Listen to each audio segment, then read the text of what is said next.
hagamos una analogía del nombre del caso metástasis con la expresión que tiene un significado en el ámbito médico y fundamentalmente en el cáncer.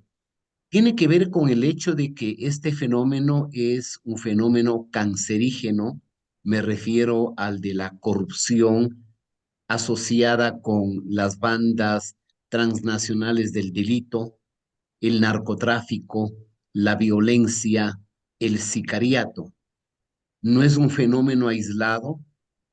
Este cáncer se ha tomado la institucionalidad del Estado casi en su totalidad, ha penetrado organizaciones políticas, ha penetrado a jueces de primera instancia, de cortes superiores y de Corte Nacional de Justicia, ha hecho que en buena parte el Consejo Nacional de la Judicatura sea un antro de corrupción, ha degradado las acciones constitucionales extraordinarias de protección y de habeas corpus y ha hecho que el poder del dinero, la saciedad por el dinero y el enriquecimiento ilícito haga que en el Ecuador se haya erigido toda una gigantesca estructura de complicidad, de impunidad a favor de la delincuencia.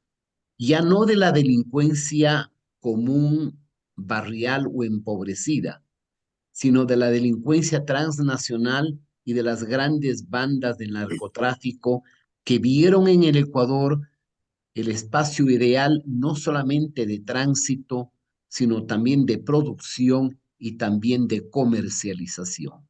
Pero, Y obviamente Rivera, este fenómeno no es reciente, porque sería una superficialidad decir que este fenómeno comenzó hace 2 o 3 o 5 años.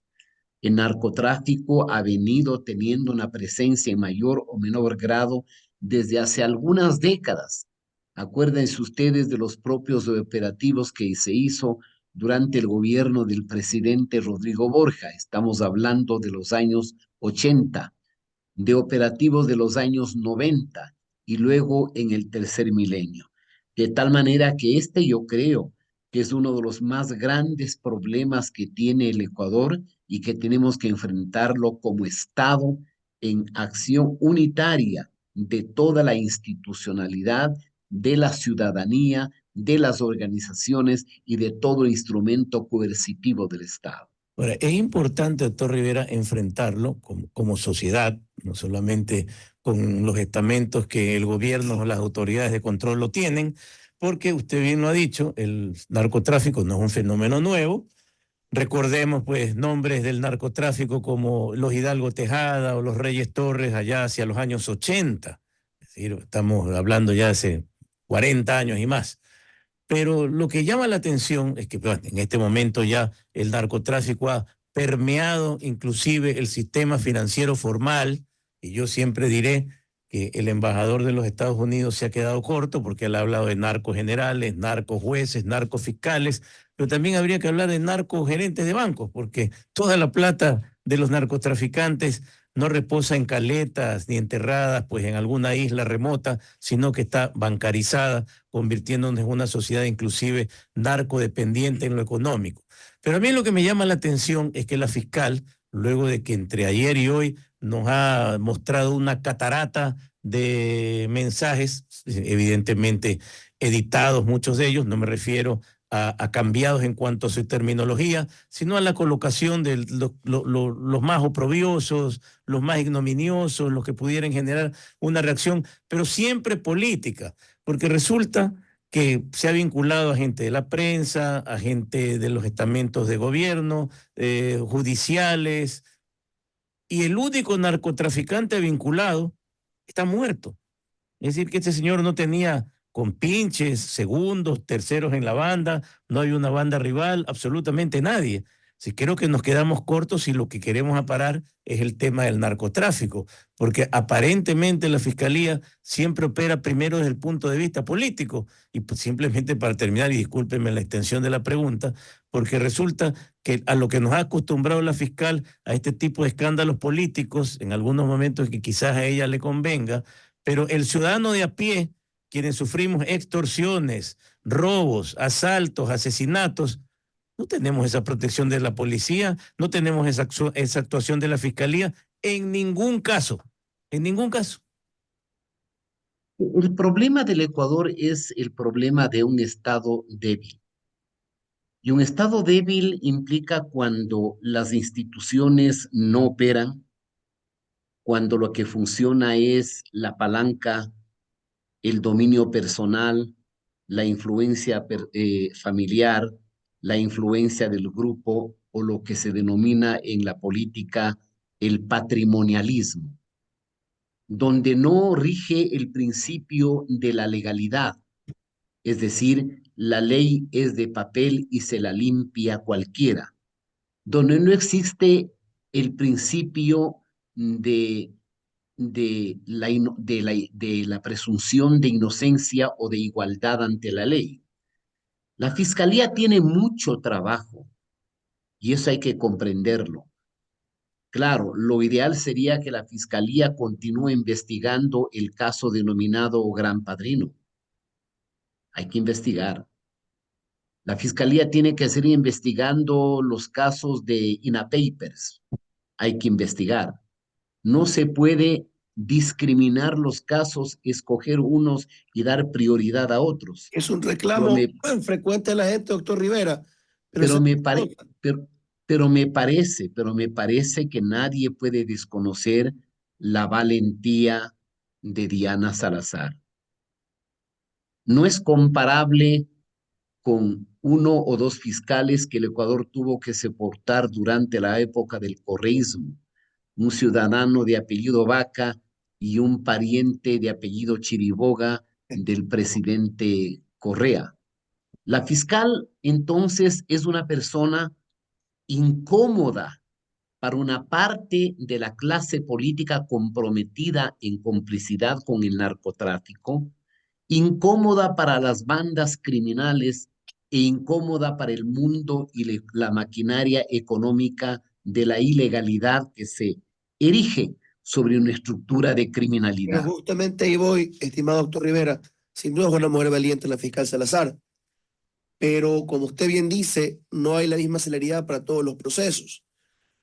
Y si por un lado combatimos al narcotráfico, que saca la cabeza por un partido o por una región o una institución, y por el otro lado lo hacemos lo mismo, es una mala manera de combatir ese cáncer, ¿ah? O sea, estamos haciendo un Bueno, tratamiento localizado, pues la metástasis que estoy matándola en el peritoneo me está apareciendo en los pulmones.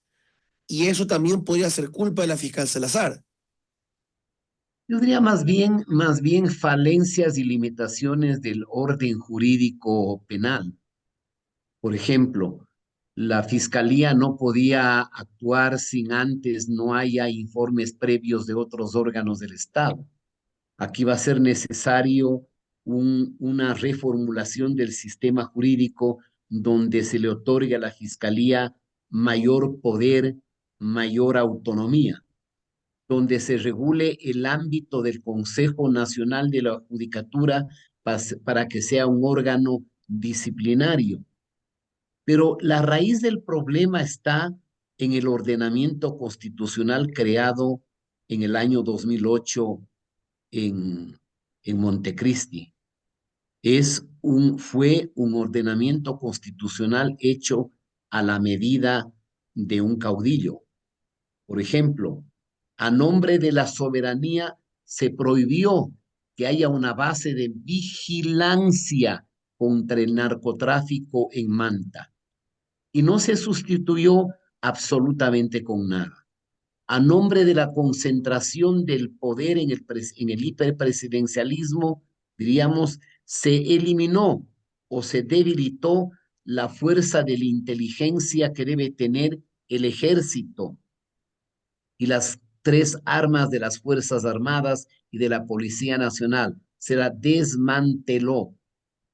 A nombre, a nombre de esa nueva constitución se creó el estúpido concepto, perdón por la expresión, de la ciudadanía universal, sin siquiera pedir antecedentes personales penales a quienes querían migrar al Ecuador. Época en la que se legalizó bandas criminales de la calle como los Nietas y los Latin Kings, donde uno de los líderes de los Latin Kings pasó a ser representante en la Asamblea Nacional Ecuatoriana.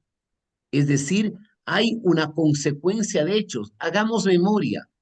Cuando el gobierno colombiano de Uribe bombardea una parte donde está el campamento de las FARC, porque las FARC hicieron de la Amazonía ecuatoriana una especie de hospedaje, de hostería, donde aquí en la propia Casa de la Cultura se hacían reuniones de los grupos más radicales de América Latina que proclamaban la vía de la violencia insurreccional para transformar a la sociedad.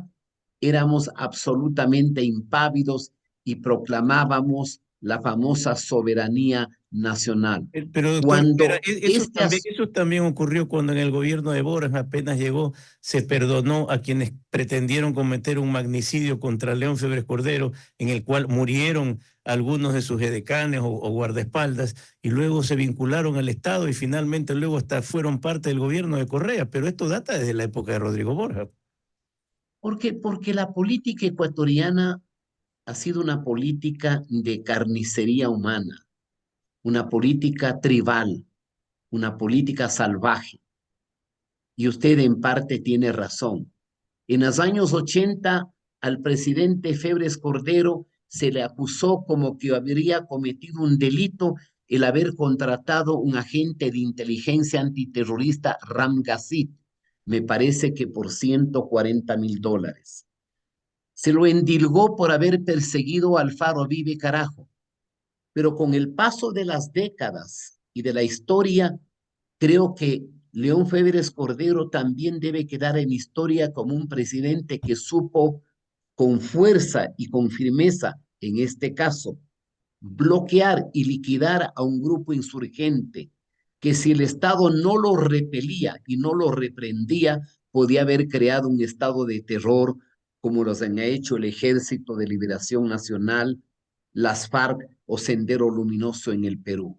Yo creo que estamos en el momento en que debemos tener conciencia que la violencia en las calles, el sicariato, que no es sino la sangre que se riega por la disputa de territorios para vender al menudeo la droga y la cocaína en los barrios pobres de muchas ciudades del Ecuador, no es sino la consecuencia de una política permisiva para que crezcan las bandas del narcotráfico.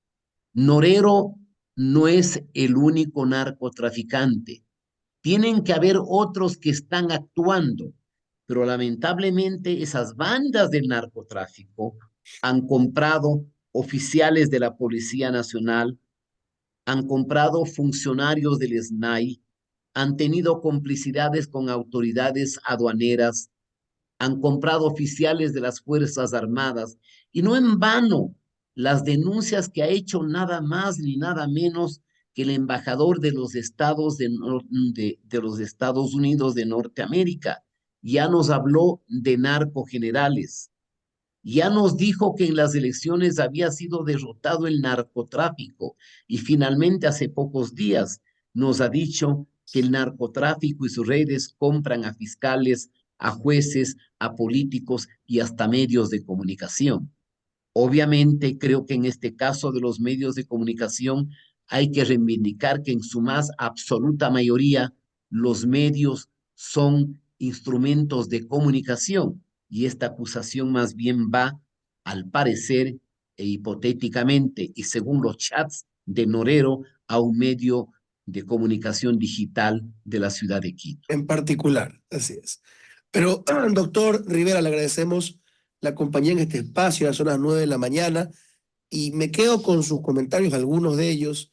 Esto es un problema que se extiende por todo el Estado ecuatoriano, por toda la sociedad. No podemos ser selectivos, y si bien debemos defender los derechos humanos y el buen manejo de los recursos del Estado, nuestra fiscalización no puede ser tampoco un acoso a ningún gobierno, ¿no? Necesitamos una especie de unidad que no puede ser absoluta, pero que tiene que ser responsable. Tenemos que unirnos todos para luchar contra la violencia. Todos los que amamos a este país y todos los que creemos que con paz, que concordia, que con diálogo y racionalidad un país puede salir adelante.